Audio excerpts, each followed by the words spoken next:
Looking back, dual-sided. The UFC, another big, crazy thing that happened was the co-main event of today's UFC event canceled. Yeah. Between Jeremy Stevens, which some of you may know him as the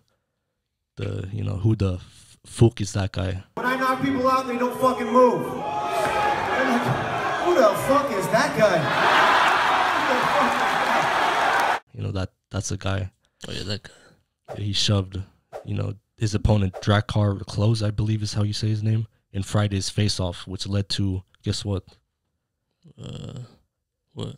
It's a pretty serious injury. I mean, it's not that serious, but I mean, serious enough for him to cancel, which is what happened. It got canceled due to a cervical sprain. Yeah, just looking at the video, it doesn't look that serious, but you've felt that before, obviously. You get pushed either from behind or from front, and your head. I don't think I've ever gotten pushed from in front, so that must be different. I've gotten pushed from the back, and that it's like a shock to your. Maybe worse, like pushing maybe this way. I don't know. Who knows? But which led to a concussion. He actually posted this Drakkar Klose post on Instagram, and this is from his Instagram. He said, "After I was pushed by Jeremy at UFC face-offs, I immediately felt my hand go numb and neck tighten up. Sean Shelby and the UFC officials sent me to the PI to get worked on by the UFC PT staff for 2 hours. I spent the night eating, rehydrating, stretching, and even saw the PT staff later that night.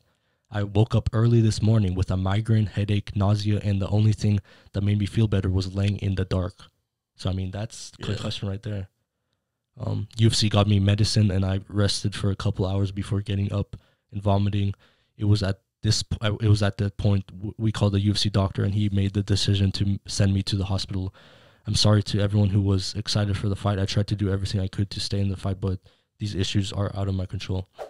So, he's being honest. Like that's a symptom of having a concussion is you can't be, And it's just a shame that because this fight was, many predicted it was going to be a good one, a close one, close fight. It was the odds were literally like almost 50-50. Yeah, going back to the concussion,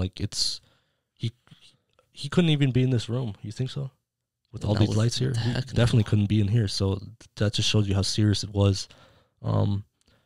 According to, Google, it says cervical sprain symptoms usually last 4 to 6 weeks and can be caused by whiplash, which was from the push from, Stevens. Before we wrap this up, who looks worse in this situation? Yeah, obviously Stevens. You think so? Yeah. I don't know how this makes him look good. Yeah.